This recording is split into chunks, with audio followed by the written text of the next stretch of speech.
Westcott with the Department of Public Safety and Corrections. I have a prepared statement, prepared statement with today's timelines, and then Attorney General Liz Murrow will follow me.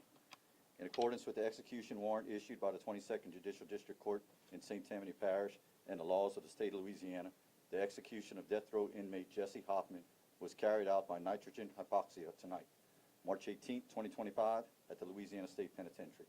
Mr. Hoffman was pronounced deceased by the West Feliciana Parish Coroner's Office at approximately 6:50 p.m. Mr. Hoffman was convicted of first-degree murder of Mary Margaret Molly Elliott on June 25, 1998, and in accordance with the jury recommendation, was sentenced to death on September 11, 1998. Beginning at 6:30 a.m. this morning, Mr. Hoffman had visitation with his family, his attorneys, and his spiritual advisor. At approximately 3 o'clock p.m., Mr. Hoffman's visitation with his family concluded, and Mr. Hoffman's attorney was permitted to remain with him till approximately 5:10 p.m. The attorney was allowed to return around 6 p.m. to advise Mr. Hoffman that he was denied relief from the U.S. Supreme Court. Mr. Hoffman's spiritual advisor remained with him the entire time and walked with him into the execution chamber. Mr. Hoffman declined a final meal. At approximately 6:12 p.m., Mr. Hoffman was escorted to the execution chamber, positioned on the gurney, and the mask that delivered the nitrogen was set in place. Mr. Hoffman's spiritual advisor was led into the execution chamber, and a member of the execution team remained inside the execution chamber with the spiritual advisor for security. Individuals from the Louisiana Department of Justice, Louisiana Governor's Office, the St. Tammany Parish District Attorney's Office, along with media representatives from the Advocate/Times-Picayune and WDSU witnessed Mr. Hoffman's execution. At approximately 6:20 p.m., the curtain to the witness chamber opened. Louisiana State Penitentiary Warden Darrell Benoit provided Mr. Hoffman with the opportunity to make a last verbal statement. Mr. Hoffman declined a statement. At approximately 6:20 p.m., Warden Benoit informed the witness that the state would now carry out the execution of condemned inmate Jesse Hoffman. Mr. Hoffman's spiritual advisor remained inside the execution chamber and carried out the previously approved written plan to assist Mr. Hoffman with the exercise of his spiritual beliefs. Nitrogen gas began to flow at approximately 6:21 p.m. and flowed for approximately 19 minutes. At approximately 6:40 p.m., the curtain to the witness chamber closed, and Mr. Hoffman's spiritual advisor was permitted time to remain in the execution chamber according to the written plan prior to the coroner entering the execution chamber. I believe it was 5 minutes. Subsequently, the curtain to the witness chamber opened, and Warden Benoit informed the witnesses that at approximately 6:50 p.m., the execution of Mr. Hoffman was carried out in accordance with the laws of the state of Louisiana. I'll now turn it over to Attorney General Murrow. Thank you.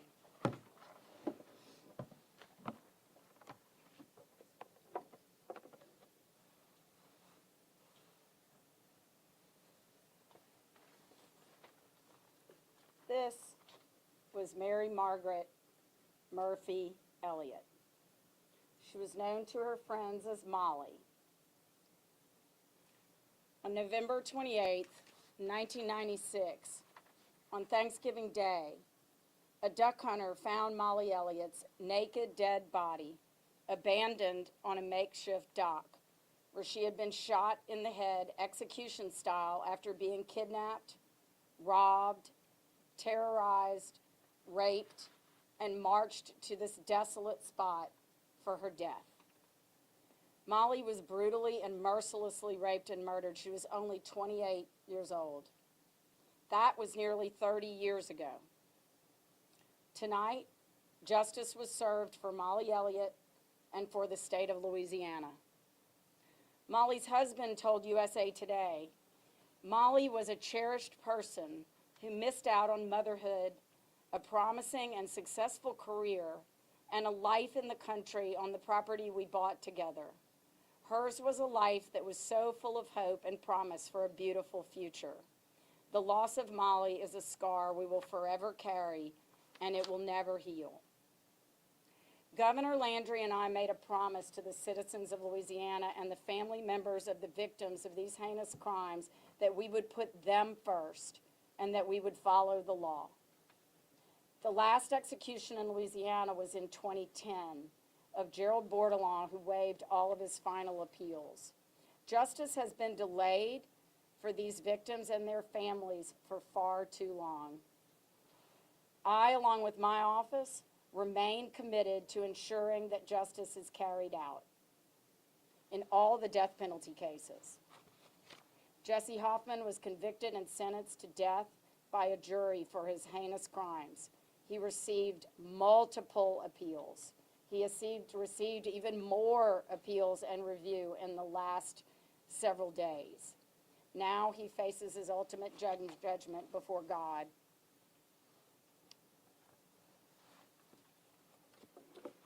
At this time, we'll open it up to questions.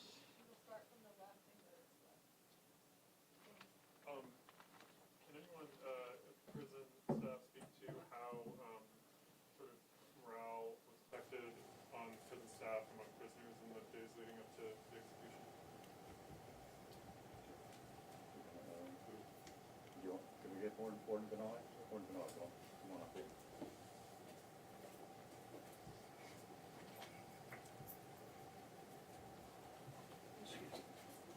Good evening. Our staff are professionals. Their morale was not affected. You know, I'm sure that they all have their own views, but I'm so proud of my team, my staff. Everyone was so professional. They showed Mr. Hoffman dignity and respect and did their jobs, and I am proud of them. The death row inmates, today, they were kind of quiet, but that's to be expected. I've seen that in the past, but no problems, very respectful, just kind of quiet and solemn today. All right, back there. Were any members of the victim's family attendance? They were not, but the governor and I have both been in contact with them, as have people from the district attorney's office in St. Tammany and the detectives who investigated this case from the outset. So they've been in close contact with the family. Yep, right there. Commissioner Warden, any problems that you guys, obviously this is something that's brand new to you guys, using as an execution tool. Is there anything that you ran into, any concerns, any problems with this being carried out for the very first time? I'll tell you, my staff, as everybody knows, we follow the protocol of Alabama. Again, we let them lead the way and we followed them. We actually probably did a little bit better than they did with some of the equipment we did, and we've made some tweaks to what they did. It was flawless. It went about as good as we expected it to be. We had no problems. Like the warden said, our staff is trained for this, and it went about as flawless as we could expect it to. There was nothing that happened that we weren't aware of. Anyone else? Right. Yes, sir. What is your message to the people outside who are there with the vigil, saying and it's not just for the inmate, but also the victim, but they're saying they want the death penalty not to be in Louisiana? Yep. Yeah, that's a legislative policy issue, and certainly they are free to advocate and to pray and to continue to support whatever their views are. But this is the law of Louisiana, and we carried out the law of the state of Louisiana.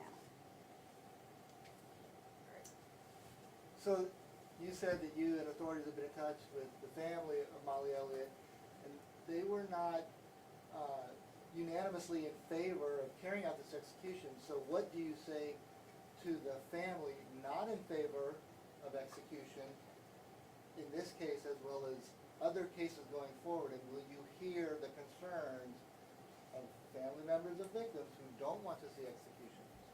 I can tell you that Molly Elliott's immediate family members did not oppose this moving forward. They are grateful to have finality, and I was in direct communication with them during this process. So, you know, other people might have their opinions, but I don't think it was the opinion of the immediate family members. I think they're grateful to have finality. What was frustrating for them is that it took 30 years. In the back, right there. Yep.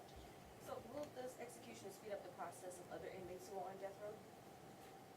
We certainly expect to go back and look at how to make sure that we move these cases along. I've already been looking at that, looking at every case and what the status is of every case. Some of these cases have been sitting for a couple of decades, with motions that the defense attorneys frankly should have moved forward a long time ago. We'll address those issues as we can, but yes, we expect to move more forward. Going off of that, since you guys say this is the first successful execution in 15 years, how soon do you expect the next execution, and how many executions are you expecting to be carried out this year? I couldn't answer that. They're at all different stages in litigation, and because this one did move forward, there have been new filings in a lot of these cases, and we just have to go sort that out in the court. So it's really impossible to say, but my staff, my team, and I really want to compliment all of the lawyers that work together with the district attorney's office in St. Tammany, with my office.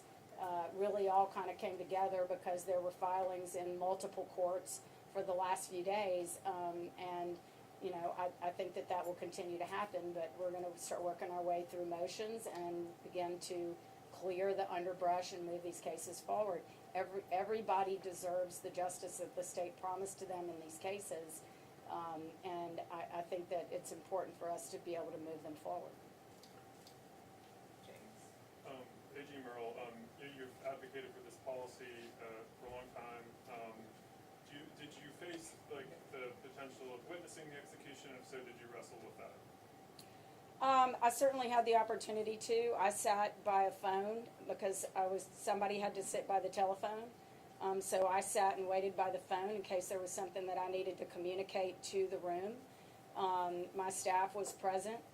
There were a number of people who were present, but somebody had to sit by the phone, and so I sat by the phone. Gotcha. We'll do right up front right here. A two-part question. I know that you gave the timeline as to when the lethal gas started flowing and when he was pronounced dead. Did it actually take all 30 minutes for him to die? And also, did he exhibit any visible signs of distress while the execution was being carried out? My chief of prison operations, Seth Smith, has a medical background, and he's the one that was in the room watching, so I'm going to turn it over to him. Okay, to answer that, and like I said, I have a medical background. What is your name, sir? Seth, S-E-T-H Smith. I've got a degree in nursing, and I practiced and had a license up until 2010, which time I let it lapse. So I was a nurse for over a decade. I've seen a lot of deaths. I was even hospice administrator for some point in time. 6:21, the gas was turned on, the nitrogen was turned on. Around 6:23, he did have some convulsive activity. And I was told he may have had even some fine motor stuff after that I personally didn't see from my angle. Nothing that I would say is consistent with pain, nothing that I would say is inconsistent with death. When the normal dying process, people do things such as agonal respirations. They will raise up, they will do things like that, just even somebody that's terminal illness with high doses of morphine, things like that in their system. So, he did move, he did shake, very briefly.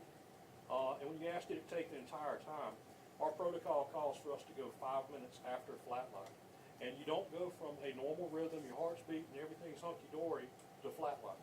You go through various phases where you're dead. We waited till there was no electrical activity in the heart, which took, I want to say 14 minutes, and then we went 5 minutes beyond that. So we went 19 minutes. But he, in essence, was clinically dead very quickly, very quickly. Does that answer your question? Oh, yeah, absolutely. Okay. Any more over here? Yep, kids, yes. Just real quick, how many prisoners do we have on death row right now? 55 now.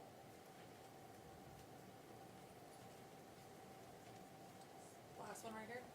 Mr. Smith, I know you said he was convulsing. Do you believe he was conscious at that point? No, I do not. Prior to convulsions, that's a subjective observation. He did raise up. There was some shaking activity. I can tell you that I was watching his eyes for 30 to 45 seconds prior to that. There was no blinking activity. So I do not believe he was conscious when that occurred. When you say raised up, do you mean his back? He's or- strapped down. Yeah. So it's not like it's like your muscles tightened up. It's an involuntary response. to dying. You can quiver, you can shake, your muscles clench up. It's electrical. It's like your heart continues to have electrical activity, so does your muscular. And, I don't know exactly what he was doing, but I do not believe he was conscious, and I do not think it correlated to pain. All right, I think that's it for now. Following this, we'll do a press conference with the two media witnesses. You got one more? Okay. Where will his body go now? I believe he'll be turned over to the family. You want immediately to the? Yeah, right now. Yeah, to the morgue. It's at the coroner's office.